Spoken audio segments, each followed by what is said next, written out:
something that's trendy, Maan Meri Jaan, I think it was. Maan Meri Jaan. Yeah, I know what you're talking about. Yeah. Yeah. Not you, but definitely him. Alan Walker, man. Good to have you here with us. Thanks. Hello, hello. Nice to be here. Likewise, man. It's just a joy to speak to you. Now, the first thing I want to ask you is let's get right from the beginning, the story behind your DJing career and what or who were the, early passions and influences of yours. Well, fairly early on, I was very inspired by the likes of Tiesto, Stevie Aoki, David Guetta, like the big guys, like the big names Yeah. that you grew up Hmm. listening to. And that was mainly Hmm. like the big inspirations to get into both music production and DJ. Hmm. All right, so that's about it. And what do you personally consider to be the incisive moments in your artistic career? And by that, I mean, your thought processes, your mental process as to how you decided to be happy and go on in this field. I mean, it was more like I started with music, making music just for fun, and then suddenly, like the song "Fade" blew up on YouTube, and Yeah. then I signed with my management, MER, and then redid "Fade to Faded," and that's what really like opened the door Hmm. to All work right, with. so that is that. All right, so if we're looking at your signature sound, how would you define that? I mean, when I made Fade and Spectre, for example, my dad came to me and he was like, "Oh, Alan, you need a sound that fans and followers can identify you from." And that's when I had the idea of having the signature sound to be like a very happy, melancholic sound and just like kind of like emotional melodies or something that's very like harmonic. And that's what pretty much led me into having like a signature sound with those sneaky little Hmm. saw synths and yeah, just like happy melody. Yeah. So let us into a secret right now, since you have mentioned a happy melody, a very good and a very, not so much of a major sound, but I mean, not so much of a minor, but a major sound. Do you think that is your process of making a hit song, or tell us your secrets, man? We'd like to know. I mean, for me, I would say the secret in quotation for me is like make a melody that kind of like is happy, but it also could be emotional. So you can listen to it regardless of what mood, Hmm. and therefore, and it has to be like let's say like a four-hit chord, like melody Hmm. progression then it's like a melody that you can listen to once, but then your brain just like instantly Hmm. remembers it. Yeah. Yeah. All right. So, going back to the few names that you've mentioned earlier, can you tell us and take us through your major inspiration in this day and age? I mean, your latest inspiration now.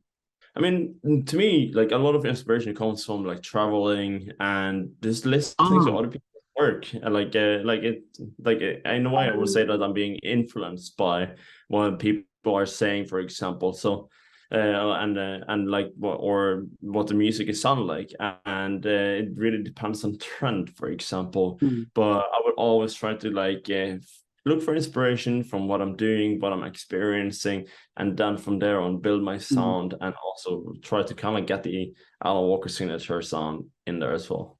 Ah. Right.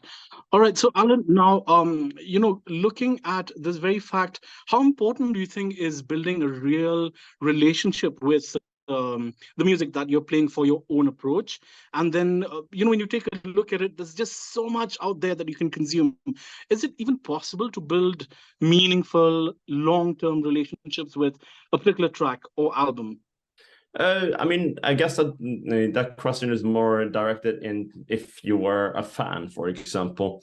So like when you're a listener, yes, it is very easy to fall in love with a particular track or even an album. Like for example, people could be in love with like the Hmm. old Green Day or Lady Gaga album and people just keep listening to those over and over again. But if I find that people tend to fall in love with Hmm. tracks in particular because I guess like it's something that just stands out with that one track and it just hits you right in the spot and it Hmm. maybe will brings you up memories, makes you feel better or anything like so. So again, yeah, I would say like it's very important and also and that's the magical thing with music, that like you can, that it could work worldwide regardless of what language you speak. Now, if we're looking, before we head on to the song Not You, I'd just like to go back to Faded, okay, because that is what is really common here and everybody loves it, including me too. It blew up to such an extent where it was being certified platinum in 14 freaking countries.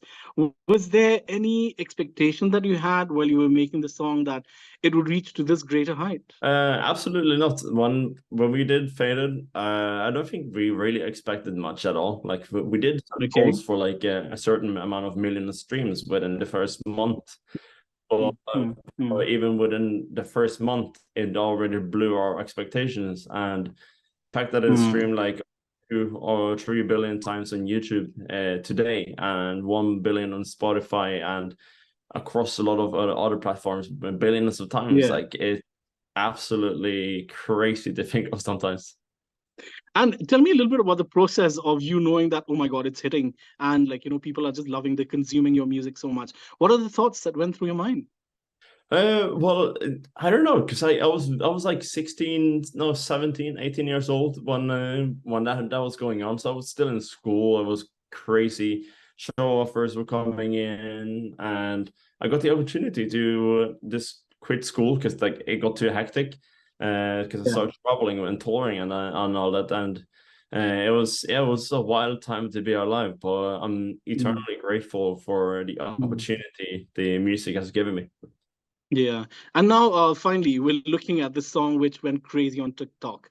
We're looking at Not You. Let's talk about this, how this track came about and the creative aspect of, adding a classical twist. When I actually heard it the first time, I'm like, wait a minute, what's going on over here? So did you actually think that by doing that, it was going to work, or was it just a leap of faith that you decided to take and just take the plunge? I think it was a little bit of leap of faith, but it was in that particular album it was released on.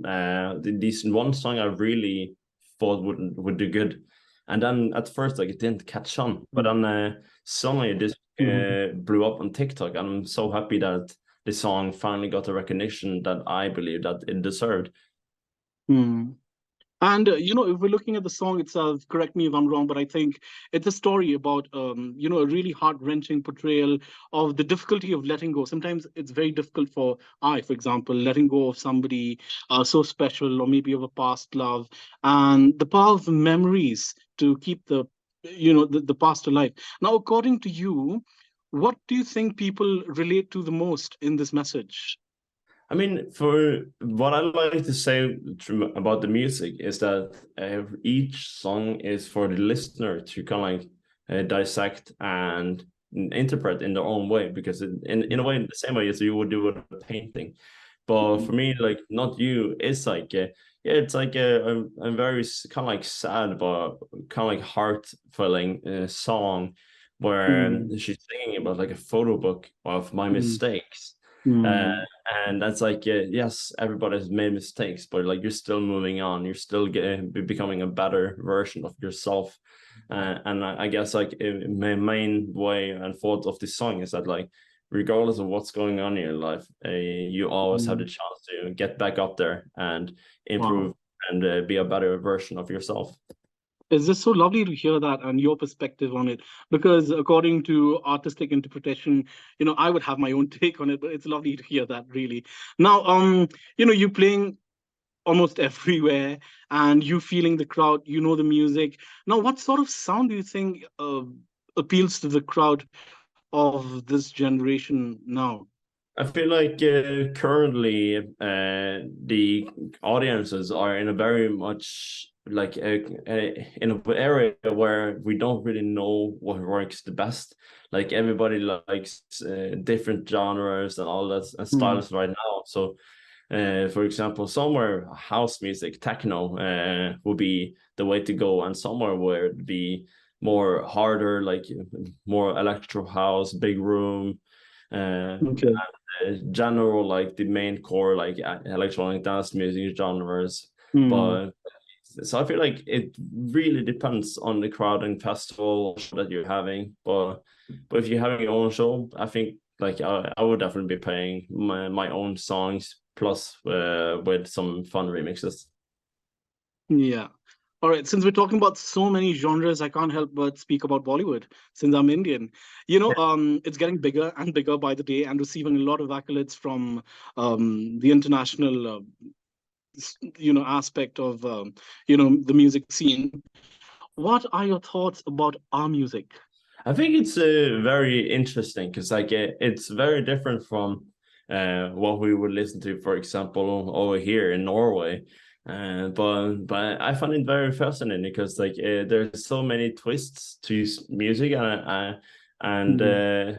and again, like for example, as I mentioned, that regardless of where you are from in the world, like you can still kind of Mhm. like understand what the song Mhm. is or get like the vibe that like, oh yeah, this is good.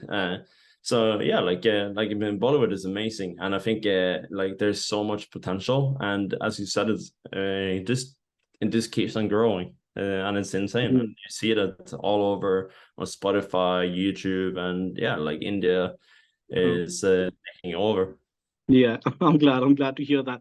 I don't know how much of our classics that you've heard, but if you have heard some of it, which one do you think you can rework? If not classics, maybe the current ones, which you can give an Allen twist to the sound of the Bollywood music. I mean, there is a bunch of potential there, and like if I had the chance, I would probably just like see maybe a very popular one or something that's trendy, Maan Meri Jaan, I think it was. Maan Meri Jaan. Yeah, I know what you're talking about. Yeah, Yeah, cool, man. So like cool. They're there's very like catchy too, isn't it? yeah, it is very catchy, and I think like then something like that could also be very cool with like a Alan Walker twist. Yeah, all right. So we're looking at the light side of life right now. Enough of the music, enough of serious talks right now. I'm just gonna ask you a series of very few questions, and you don't have to think much. Whatever comes to your mind, just boom and shoot. What do you like doing in your spare time? What I like to do in my spare time when I'm not touring, I would probably say that like I like bowling, I like hanging out with friends, I like to be with my family, and Hmm. do something that's not necessarily work related. And who is your celebrity crush? I don't have any celebrity crushes. Not that And comes to mind. okay, all right, all fair, all fair. How would someone get your special attention? Someone get my special attention. I don't know. Like I don't know. Like someone might just approach me, talk to me, or something. I don't know. Oh That's yeah, I just something. want to ask his one message that he'd like to give to his fans. Well, yeah. One message Okay. that I would always like to give to my fans in India is that I love you guys very much. You guys have always been literally number one on giving me and showing me the most support and love all around on the music and social media. So I'm really grateful, and I can't wait to come back to India soon. Thank you so much, Alan. Thanks for your time, man. Thank you. Hello, India. I'm Alan Walker, and you can catch me right here and in my chat with Shillong's very own RJ Gordon. See ya.